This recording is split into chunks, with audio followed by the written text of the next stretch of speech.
2024년 3월 15일 오전 6시 42분 서울 성북구의 한 요양병원에서 남성 1명이 사망했다. 향년 67세. 사망 원인은 폐렴 합병증이었다. 가족이 병실에 도착했을 때 의료진은 이미 사망을 확인한 뒤였다. 사망 진단서가 발급됐다. 장례는 3일장으로 진행됐다. 3월 18일 오전 발인이 이루어졌다. 같은 날 오후 화장이 완료됐다. 유골은 경기도 용인의 한봉안당에 안치됐다. 사망 신고는 3월 19일에 처리됐다. 주민등록이 말소됐다. 행정적으로 이 남성은 더 이상 존재하지 않았다. 그런데 3월 19일 오후 2시 17분 이 남성 명의의 통장에서 300만 원이 인출됐다. 장례가 끝난 다음 날이었다. 주민등록이 말소된 당일이었다. 인출은 은행 창구에서 이루어졌다. 자동이체가 아니었다. 예약 거래도 아니었다. 사람이 직접 은행에 가서 돈을 찾아간 것이다. 이것은 그 기록에 관한 이야기다. 남성의 이름은 김재호라고 하자. 1957년 8월생. 서울 성북구에서 30년간 거주했다. 퇴직 전에는 중소기업 격리부에서 근무했다. 그는 2024년 2월 28일 오후 3시경 폐렴 증상으로 성북구 소재 요양병원에 입원했다. 내원 당시 체온은 38.2도였다. 기침이 지속됐고 호흡이 거칠었다. 입원 접수는 오후 3시 40분에 완료됐다. 보호자는 부인이었다. 입원 보증금 50만 원이 납부됐다. 오후 4시 20분 흉부 엑스레이 촬영이 이루어졌다. 좌측 폐하엽의 음영이 확인됐다. 폐렴 진단이 내려졌다. 김재호는 3층 병동 305호실에 배정됐다. 4인실이었다. 오후 5시경부터 항생제 투여가 시작됐다. 입원 당시 상태는 심각하지 않았다. 기력이 떨어져 있었고 기침이 지속됐지만 의식은 명료했다. 대화가 가능했다. 식사도 스스로 했다. 김재호는 당뇨와 고혈압이 있었다. 당뇨는 5년 전부터, 고혈압은 10년 전부터 관리해왔다. 약물 복용으로 수치는 안정적이었다. 입원 첫 주는 별다른 문제가 없었다. 항생제가 투여됐고 경과는 양호했다. 3월 2일, 3월 3일 검사에서 염증 수치가 감소했다. 퇴원 가능성이 논의됐다. 그러나 3월 5일부터 상황이 달라졌다. 오전 9시 20분 산소 포화도가 92%로 떨어졌다. 정상 수치는 95% 이상이다. 산소 공급이 시작됐다. 비강 캐뉼라를 통해 분당 2리터의 산소가 투여됐다. 3월 6일 산소 포화도는 89%까지 하락했다. 호흡 곤란 증세가 나타났다. 항생제가 교체됐다. 3월 8일 혈압이 불안정해졌다. 수축기 혈압이 160을 넘었다. 혈압약이 추가 투여됐다. 3월 10일 의식이 혼미해지기 시작했다. 질문에 대한 반응이 느려졌다. 보호자에게 상태 악화 가능성이 통보됐다. 3월 12일 오전 10시 35분 김재호는 중환자실로 옮겨졌다. 산소 포화도가 85%까지 떨어진 상태였다. 자발 호흡이 어려워졌다. 오후 2시 10분 인공호흡기가 부착됐다. 기관 삽관이 이루어졌다. 진정제가 투여됐다. 중환자실 치료가 시작됐다. 24시간 모니터링 체계가 가동됐다. 보호자 면회는 하루 2회, 각 30분으로 제한됐다. 3월 13일 신장 기능이 저하됐다. 크레아티닌 수치가 상승했다. 소변량이 감소했다. 3월 14일 간 수치도 상승했다. 다발성 장기부전 징후가 나타났다. 담당 의사는 가족에게 최악의 상황을 대비하라고 말했다. 3월 15일 새벽 4시 18분 혈압이 급격히 하락했다. 수축기 혈압이 70 아래로 떨어졌다. 심박수가 불규칙해졌다. 새벽 4시 25분 의료진이 응급처치를 시작했다. 승합제가 투여됐다. 심폐소생술 준비가 이루어졌다. 새벽 5시 10분 심박수가 더욱 느려졌다. 심전도에서 심실세동이 관찰됐다. 새벽 5시 40분 심박수가 멈췄다. 심폐소생술이 시행됐다. 30분간 지속됐다. 오전 6시 10분 심폐소생술이 중단됐다. 더 이상의 처치가 무의미하다고 판단됐다. 오전 6시 42분 담당 의사가 사망을 선언했다. 심전도는 평탄했다. 호흡은 없었다. 동공은 확대되어 빛에 반응하지 않았다. 사망 원인은 폐렴으로 인한 호흡 부전과 다발성 장기 부전이었다. 외상은 없었다. 타살 혐의는 제기되지 않았다. 자연사였다. 오전 7시 10분 가족에게 연락이 갔다. 부인과 장남의 휴대전화로 통화가 이루어졌다. 오전 8시 5분 부인과 장남이 병원에 도착했다. 중환자실 앞 상담실로 안내됐다. 담당 의사가 사망 경위를 설명했다. 오전 8시 30분 가족은 중환자실에 들어가 시신을 확인했다. 인공호흡기는 이미 제거된 상태였다. 시신은 병상에 누워 있었다. 부인이 시신의 손을 잡았다. 장남이 아버지의 얼굴을 확인했다. 의심의 여지는 없었다. 김재호였다. 오전 9시 10분 시신은 병원 영안실로 옮겨졌다. 운구 절차가 진행됐다. 오전 9시 30분 담당 의사가 사망진단서를 발급했다. 진단서에는 다음이 명시됐다. 사망 일시 2024년 3월 15일 오전 6시 42분 사망 장소 성북구 소재 요양병원 중환자실 사망 원인 폐렴, 호흡부전, 다발성 장기부전. 의사의 서명이 들어갔다. 병원 직인이 날인됐다. 의학적으로 김재호는 사망했다. 법적으로도 사망이 확정됐다. 이 사실에는 의문의 여지가 없었다. 장례는 3일장으로 결정됐다. 빈소는 병원 내 장례식장 2호실에 마련됐다. 3월 15일 오전 11시 장례 준비가 시작됐다.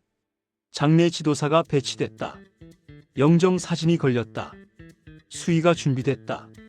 오후 1시 30분 입관이 이루어졌다. 가족이 지켜보는 가운데 시신이 관에 안치됐다. 수의를 입히는 과정이 진행됐다.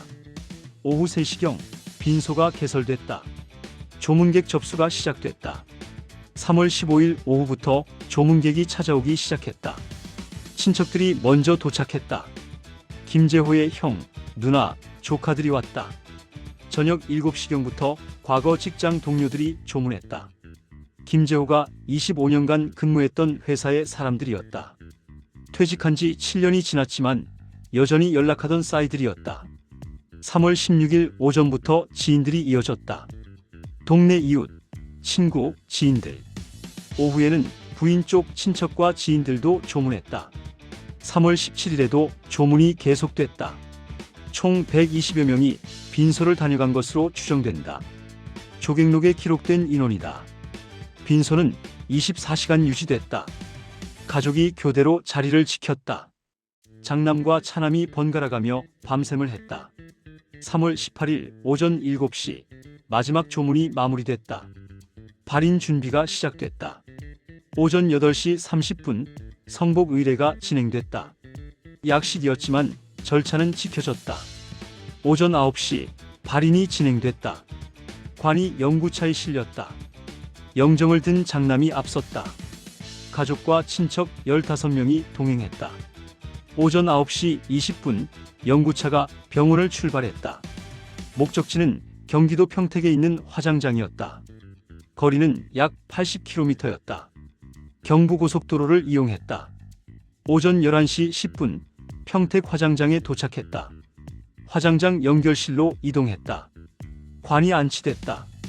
오전 11시 30분 간단한 고별식이 진행됐다.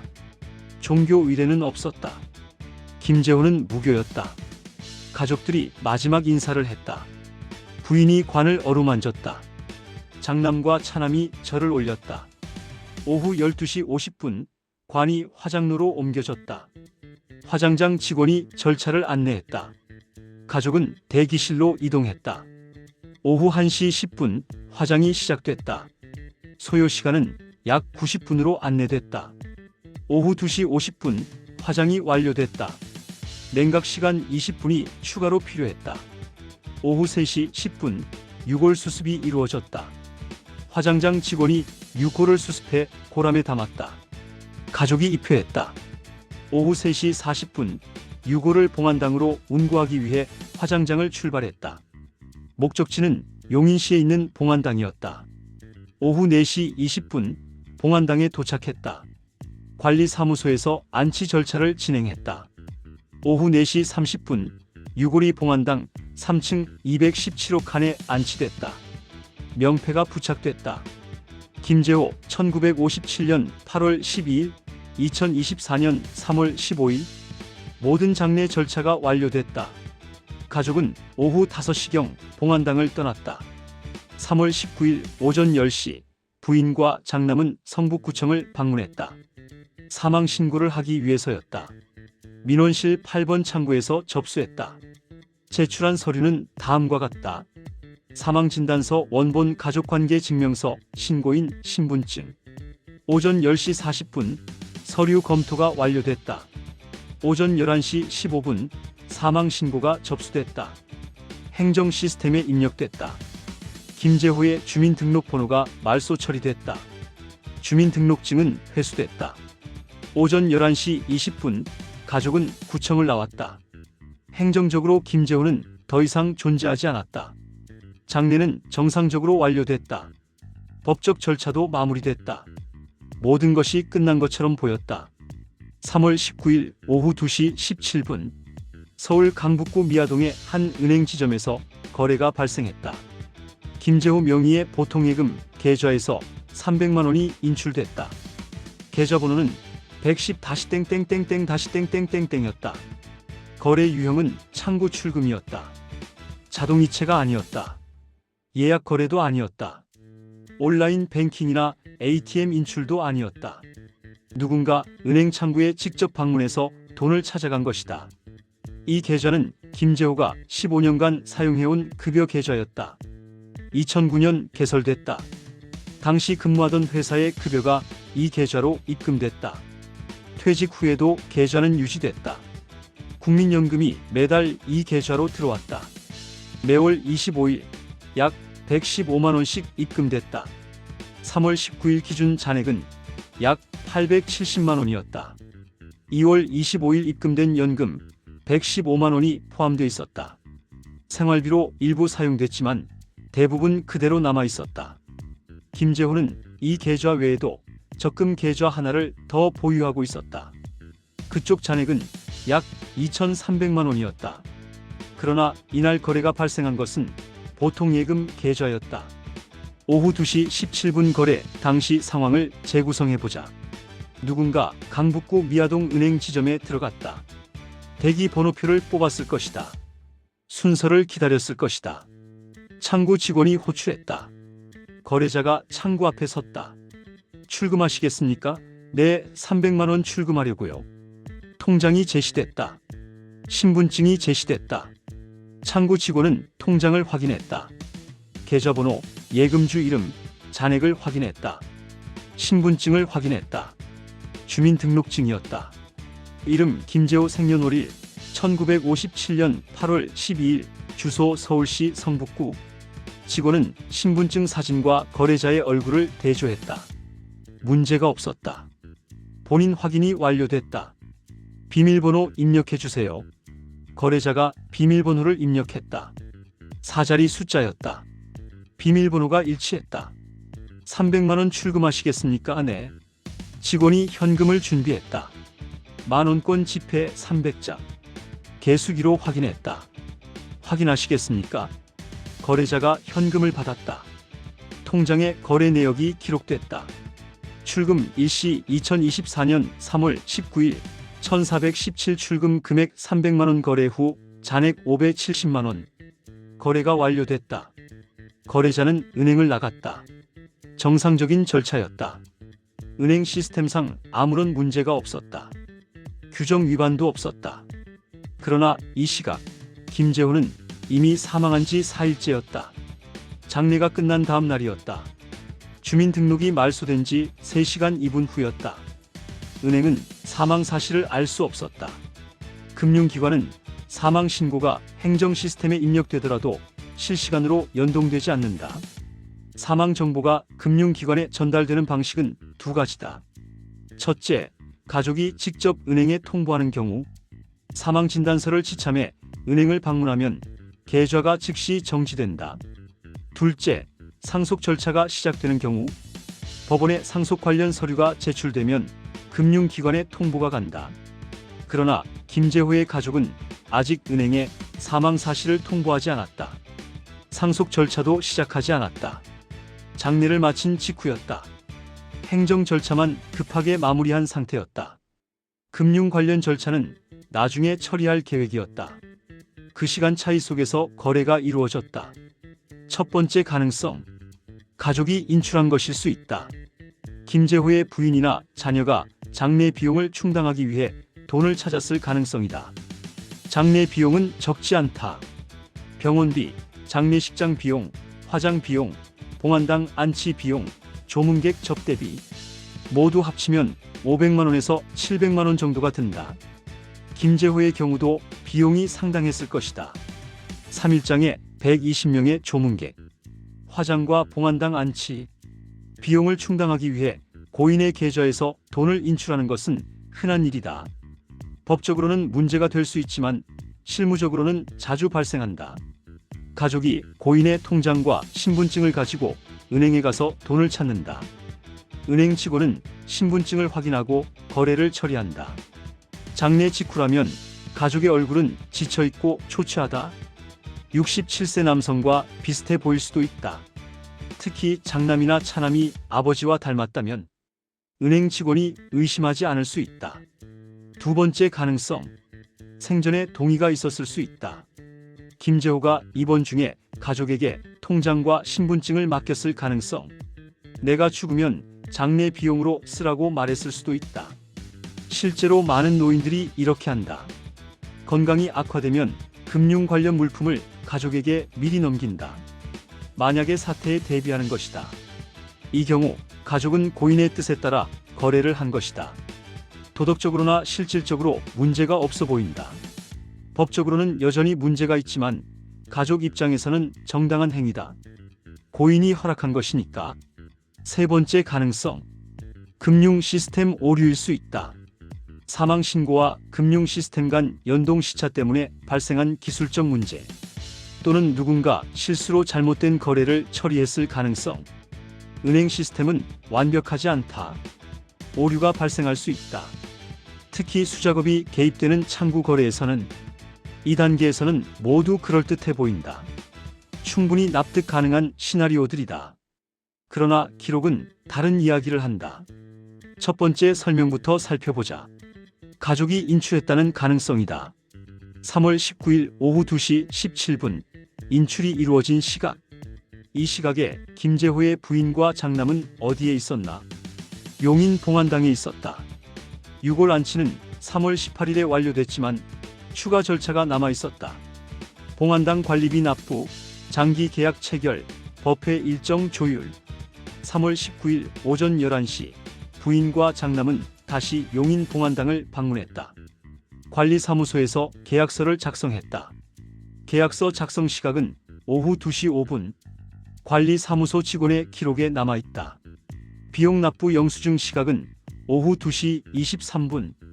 카드 결제 내역으로 확인된다. 봉안당에서 강북구 미아동 은행 지점까지는 약 52km다. 경부고속도로와 서울 외곽순환도로를 이용해도 최소 1시간은 걸린다. 오후 2시 17분에 강북구에 있으려면 최소 오후 1시 15분 이전에 용인을 출발했어야 한다. 그러나 오후 2시 5분에 용인 봉안당 관리사무소에서 계약서를 작성했다. 동선이 맞지 않는다. 그렇다면 차남이 인출했을 가능성은 어떤가? 김재호의 차남은 3월 19일 오후 직장에 출근해 있었다. 회사는 인천 남동구에 위치한 제조업체다. 출퇴근 기록이 확인됐다. 오후 1시 10분 입장, 오후 6시 5분 퇴장. 회사 출입 시스템에 기록이 남아있다. 오후 2시 17분, 그는 회사 내부에 있었다. 강북구 미아동에 있을 수 없었다. 다른 친척들은 어떤가? 김재호의 형은 3월 19일 오후 자택에 있었다. 거주지는 경기도 고양시다. 강북구까지는 가능한 거리지만 확인된 바로는 외출하지 않았다. 김재호의 누나는 부산에 거주한다. 장례 후 3월 18일 저녁 기차로 부산으로 돌아갔다. 3월 19일 오후에는 부산에 있었다. 조카들 중 서울에 거주하는 사람은 2명이다. 한 명은 직장인으로 오후 2시경 회사에 있었다. 다른 한 명은 주부로 자택에 있었다. 3월 19일 오후 2시 17분 강북구 미아동 은행 지점에 있었던 가족 구성원은 확인되지 않았다. 두 번째 설명을 보자. 신분증과 통장을 생전에 위임받았다는 가능성이다. 만약 가족이 생전에 통장과 신분증을 받았다면 장례 비용으로 사용하는 것은 충분히 가능하다. 그러나 은행 창구에서 300만 원을 인출하려면 본인 확인 절차를 거쳐야 한다. 은행 직원은 신분증 사진과 거래자의 얼굴을 대조한다. 신분증 사진 속 김재호는 67세 남성이다. 거래자도 비슷한 나이 되어야 한다. 김재호의 부인은 65세 여성이다. 얼굴을 대조하면 명백히 다르다.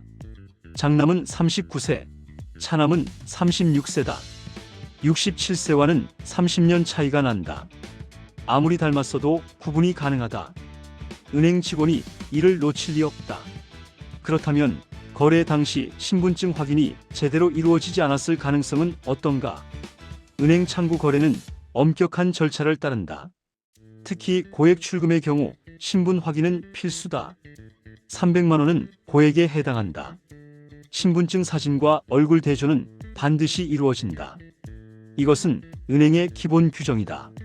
세 번째 설명을 보자. 금융 시스템 오류라는 가능성이다. 은행 거래 기록은 명확하다. 거래 일시 2024년 3월 19일 14시 17분 거래. 유형 창구 출금 거래 금액 300만 원. 창구 출금은 시스템 오류로 발생할 수 없다. 자동이체나 온라인 이체는 시스템 오류 가능성이 있다. 그러나 창구 거래는 사람이 직접 처리한다. 은행 직원이 신분증을 확인하고 통장을 확인하고 비밀번호 입력을 요청하고 현금을 지급한다. 이 모든 과정에 사람의 판단이 개입된다. 오류가 아니다. 실제 거래였다. 첫 번째 선택지. 사망 시점이 잘못 기록됐을 가능성이다. 3월 15일 오전 6시 42분이 아니라 실제로는 3월 19일 오후에 사망했을 가능성. 그렇다면 3월 19일 오후 2시 17분에 김재호가 직접 은행에 가서 돈을 찾았을 수 있다. 그러나 이 경우 설명해야 할 것들이 있다. 3일간의 장례는 무엇이었는가? 빈소에 누워있던 것은 누구였는가? 120명의 조문객은 누구를 조문한 것인가? 화장된 것은 무엇이었는가? 봉안당에 안치된 유골은 누구의 것인가? 병원 기록이 허위여야 한다. 사망진단서가 위조돼야 한다. 장례 절차 전체가 연극이어야 한다. 화장장 기록도 조작돼야 한다. 이 모든 것이 가능한가? 이론적으로는 가능하다. 현실적으로는 가능성이 극히 낮다. 두 번째 선택지. 제3자가 개입했을 가능성이다. 김재호와 관계없는 누군가가 신분증과 통장을 가지고 은행에 갔을 가능성. 신분 도용이다. 그러나 은행 창구에서 신분증 사진과 얼굴을 대조한다. 67세 남성의 신분증을 가지고 간 사람은 최소한 비슷한 연령대여야 한다.